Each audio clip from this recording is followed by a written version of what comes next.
ज़िले में orange alert है, प्रदेश में बाकी ज़िलों में भी ऑरेंज अलर्ट है। आपने इनफैक्ट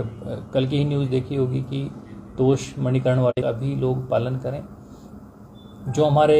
एसडीएम्स हैं और विभिन्न विभाग हैं, उनको जो मशीनरी है, वहाँ जो लोकेशंस हैं, ऐसी लोकेशंस जहाँ पर नॉर्मली जब भी बारिश होती है तो नुकसान होता है, वहाँ पर मशीनरी रेडी रखें और जो हमारा रिस्पांस है वो रिस्पांस एकदम क्विक हो और लोगों को कम से कम उसके अंदर तकलीफ हो। बड़े स्तर पर अभी जिला कांगड़ा फॉर्चुनेट रहा है कि हमारे पूरे ज़िले में कहीं पर भी हैवी नुकसान या स्लाइड की ऐसी कोई सूचना हमें नहीं मिली। ब्यास नदी के पानी की मॉनिटरिंग के लिए एसडीएम फतेहपुर और इंदौरा दोनों को हमने निर्देश दिए थे और उन्होंने बीबीएमबी प्रशासन के साथ मिलकर बैठक भी की है और रेगुलर बेसिस पे उनके साथ डाटा का आदान प्रदान हो रहा है और वो लोग अपना जो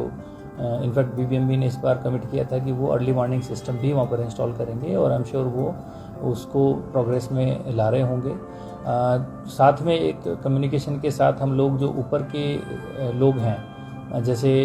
मंडी है या कुल्लू है, वहाँ पर भी हम लोग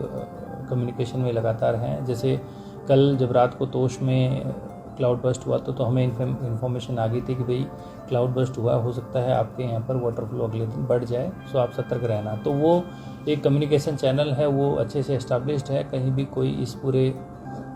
कैचमेंट में कुछ एक्शन या कुछ ऐसी घटना होती है, उसकी जानकारी हमें मिल रही है और हम उसको प्रॉपर डिसेमिनेट करके उस पर हमारे एक्शंस को भी दुरुस्त कर रहे हैं। जो मैसन ट्रेनिंग का प्रोग्राम है, डिजास्टर रिस्क रिडक्शन पर्सपेक्टिव से है और ये इस तरीके के प्रोग्राम पहले भी आयोजित किए गए हैं। बेसिकली इन मैसन्स को ट्रेन किया जाता है कि कैसे वो भूकंप रोधी बिल्डिंग बना सकते हैं, उनको किस किस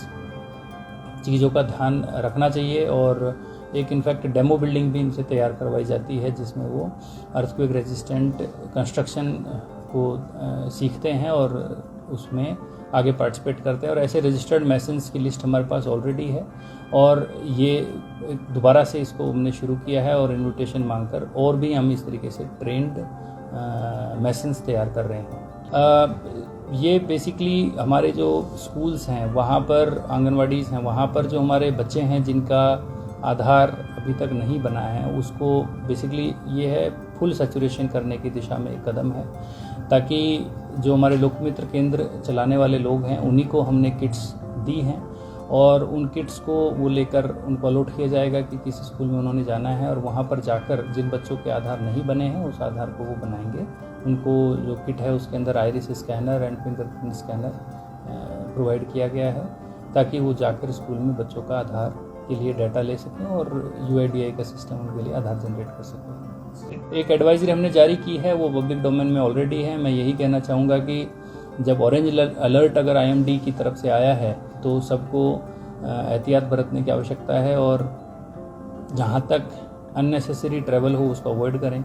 अगर नेसेसरी ट्रैवल है तभी वो करें। अपने आसपास जो भी क्योंकि हमारे जब लोग जो रहते हैं, कहीं उनके ऊपर पहाड़ होता है तो कहीं नीचे पहाड़ होता है, कहीं नाला होता है, कुछ होता है, तो उसमें जो भी इवेंट है उसके लिए वो सतर्क रहें। कहीं से भी कुछ ऐसी संभावना होती है कि यहाँ से स्लाइड होने वाली है या यहाँ पर नाला पानी ज़्यादा आ रहा है, काट रहा है या घर में पानी घुस रहा है, उसकी सूचना तुरंत वो अपने नज़दीकी जो SDM ऑफिस है उसको दे। जो इनफैक्ट हमने आपदा मित्र भी वॉलंटियर भी ट्रेन किए हुए हैं, हम उनका भी इस्तेमाल करेंगे। तो हमें जल्दी से जल्दी सूचना वो प्रोवाइड करें ताकि हम लोग जो भी हमारी तरफ से उसमें इमीडिएट कदम उठाया जाना है उसको हम कर सकें। जो हमारी आपदा राहत नियमावली है जिसको हम रिलीफ मैनुअल भी बोलते हैं, उस मैनुअल के तहत जो प्रोविजंस हैं उनके तहत उनको जो भी नुकसान होगा उसका मुआवजा दिया जाएगा।